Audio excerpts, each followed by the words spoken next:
lo hace en el año 26 en una entrevista en prensa, y es donde dice, bueno, hay en Asturias miles de profesores de castellano, cientos de profesores de francés, de latín, alguno de esperanto, dice, y no hay en ninguna escuela de Asturias profesores de asturiano. Dice, esto tiene que cambiar, se tienen que poner profesores, se tiene que transmitir. Él ya empezaba a darse cuenta de que en aquel momento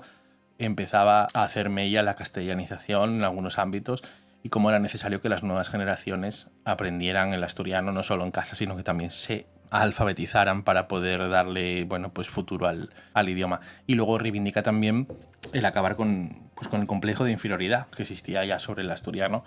y que él, pues en sus escritos es muy tajante, ¿no?, en ese sentido, y dice, no puede ser que los que solo saben castellano se metan con los que además saben también asturiano y lo utilizan y lo saben y tienen esa riqueza, ¿no? Es absolutamente revolucionario en ese sentido, porque nos trae ideas que hasta que llegaron a triunfar en Asturias, en mayor o menor medida, bueno, pues pasaron todavía